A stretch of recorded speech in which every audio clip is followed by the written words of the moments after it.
رات کے تقریباً 12:30 بجے لاہور کے پرانے علاقے موچی دروازے میں بارش بھی ہو کر تھمی ہی تھی۔ سڑکیں گہری چمک لیے شیشے جیسی چمک رہی تھی۔ اس رات اس گلی میں کچھ عجیب سا سناٹا تھا۔ اسی خاموشی میں ایک لڑکی جو بارش میں بھیگی ہوئی تھی، اس کے بال اس کے چہرے کے ساتھ چپک رہے تھے، تیزی سے بھاگتی ہوئی اس گلی میں داخل ہوئی اور ایک پرانے مکان کے دروازے پر زور زور سے دستک دینے لگی۔ دروازہ کھولو، دروازہ کھولو، پلیز دروازہ کھولو۔ آس پاس کے پڑوسی کھڑکیوں سے پردے ہٹا کر اسے دیکھ رہے تھے۔ ان کے ہاتھ کپا رہے تھے، کیونکہ یہ وہی مکان تھا جو 10 سال پہلے ایک خوفناک واقعے کے بعد بند کر دیا گیا۔ اس میں کوئی رہتا نہ تھا، نہ ہی کوئی اس کے قریب جاتا تھا۔ چند لمحے گزرنے کے بعد ایک اور کھڑکی کھلی۔ ایک آدمی نے باہر جھانکا، مگر اس وقت پولیس کی گاڑیاں آتی نظر آئی۔ شاید کسی نے شور سن کر فوراً کال کر دی تھی۔ پولیس کی گاڑیاں پہنچنے سے پہلے لڑکی وہاں نہیں تھی، جیسے وہ ہوا میں ہی غائب ہو گئی ہو۔ مگر دروازے پر تازہ خون دیکھ کے سب کے چہروں کے رنگ اڑ گئے۔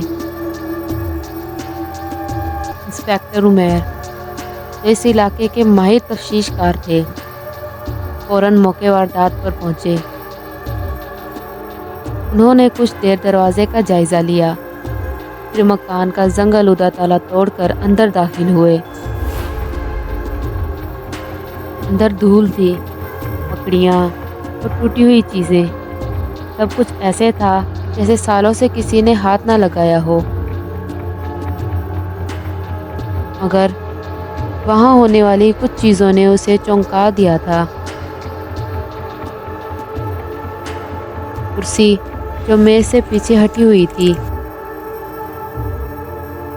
میز پر رکھا چائے کا کپ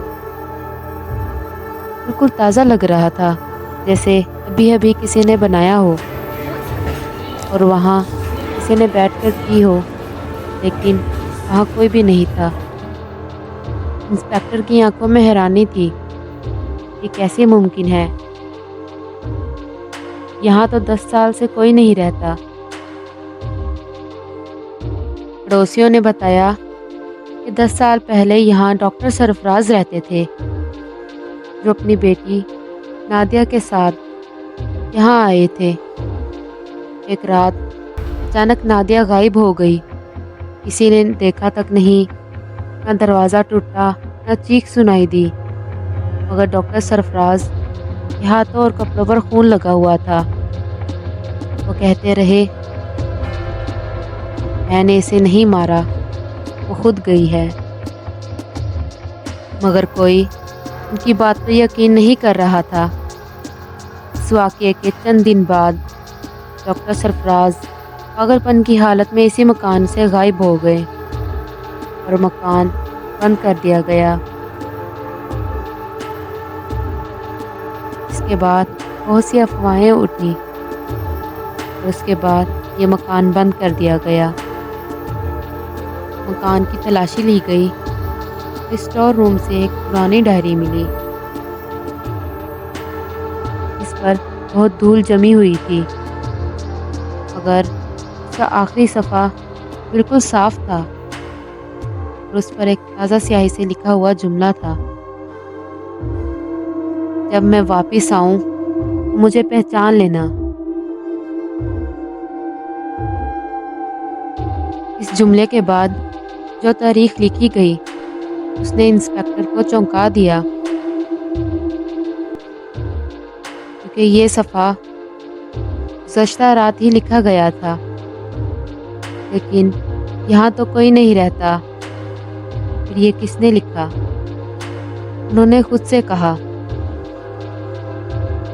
اس کے اگلے پارٹ کے لیے ہمیں لائک شیئر سبسکرائب ضرور کریں تاکہ ایسی مزید انٹرسٹنگ مسٹری آپ تک جلدی پہنچ سکے۔